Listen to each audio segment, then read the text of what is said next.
Dear students, this is our first class in the 10th standard physics. Our first lesson is laws of motion. At the end of this lesson today, we will be able to understand the concept of force and motion. So, we are going to see the types of motion and force.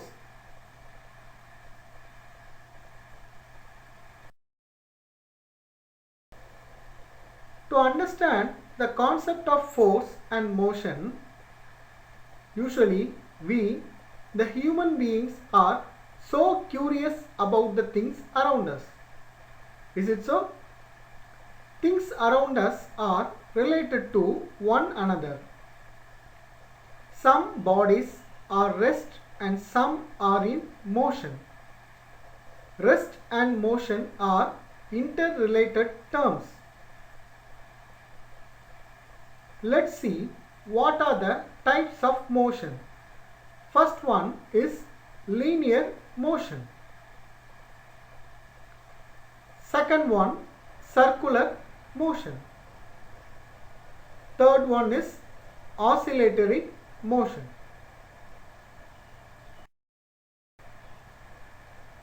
Now, let me explain the linear motion in detail. This is a picture. The linear motion is the motion that is natural to an object moving in a straight line. According to Newton's first law of motion, an object not affected by any force will continue indefinitely in a straight line. In this short GIF video, you can see the man is moving in a straight line without any disturbance. There are some examples for this linear motion. They are a parade of soldiers, a train moving along a straight line, and many more examples you can have in our day-to-day life.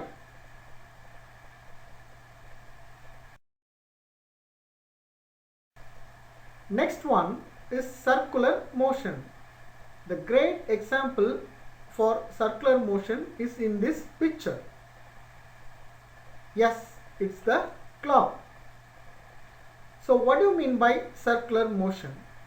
Do you know, students, in physics, the circular motion is a movement of an object along the circumference of a circle or rotation along a circular path.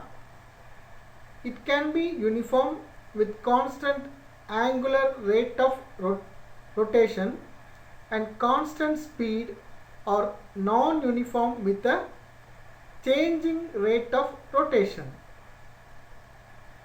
Let me give some examples for this. The second, minute and hour hands of a watch are good examples for this circular motion. You can see in this picture the minute, hour and the seconds will show you about this circular motion.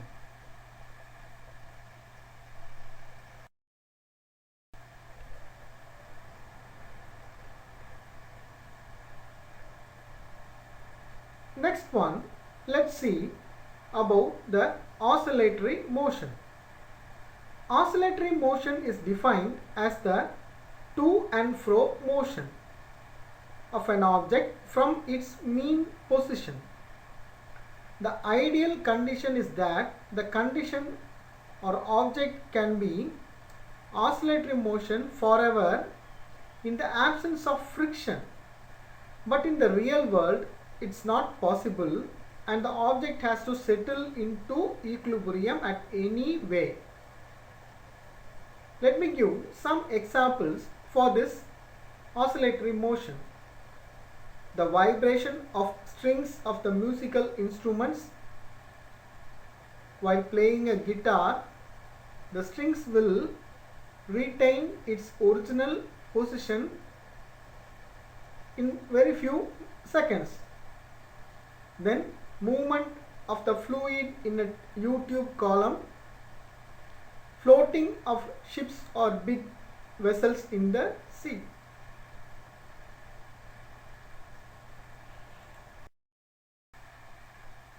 Dear students, when a body is at rest, then it starts moving, and a question that arises in our mind is, what causes the body to move? Similarly, when a moving object comes to rest, we would like to know what brings it to rest. Only one answer for all the above question is force. In a common man's understanding of motion, a body needs a push or pull to move or bring to rest or change its velocity. Hence, this push or pull is called as force. A force is a push or pull upon an object resulting from the object's interaction with another object. Whenever there is an interaction between two objects, there is a force upon each of the objects. In mechanics, we come to know that mechanics is a branch of physics that deals with the effect of force on bodies. There are two types in mechanics. One is statics and another one is dynamics. Statics, it deals with the bodies which are at rest under the action of forces. You can see a car in this picture. Now let's know about the dynamics. Dynamics is the study of moving bodies under the action of forces. Dynamics is further divided as follows. A merry-go-round is a good example for a dynamics. Kinematics, it deals with the motion of bodies without considering the cause of motion. A train is a good example for this kinematics. And second one is kinetics. It deals with the motion of bodies considering the cause of motion. First one is a motion of bodies without considering the cause of motion, and here kinetics is the motion of bodies considering the cause of motion. Here we have a bow and arrow as an example. It knows the cause of the motion.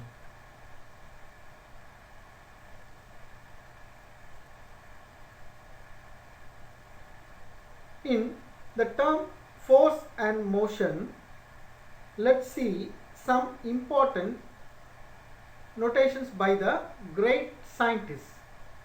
First one, let's see the notations of the Aristotle, a great philosopher and scientist, stated that a moving body naturally comes to rest without any external influence of the force. Such motions are termed as natural motion, that means force independent. He also proposed that a force, that means a push or a pull, is needed to make the bodies to move from their natural state, that means rest, and behave contrary to their own natural state as violent motion.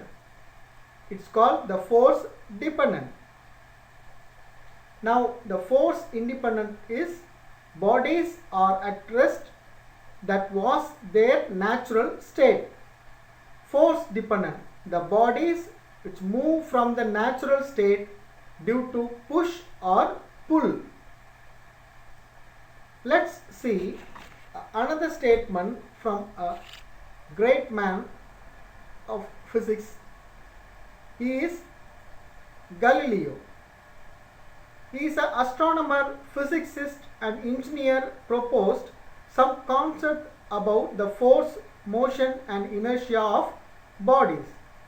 The natural state of all earthly bodies is either state of rest or the state of uniform motion. A body in motion will continue to be in the state of motion as long as no external force is applied on that body. When a force is applied on bodies, they resist any change in their state. This is property of bodies is called inertia. When a body is dropped from height in vacuum, or bodies with different size, shape and mass fall at same rate and it have a same time. When force applied on bodies, they resist any change in their state is called inertia. Let's see this inertia in the next session. Thank you students. Thank you for your patience. I expect your support in the further classes.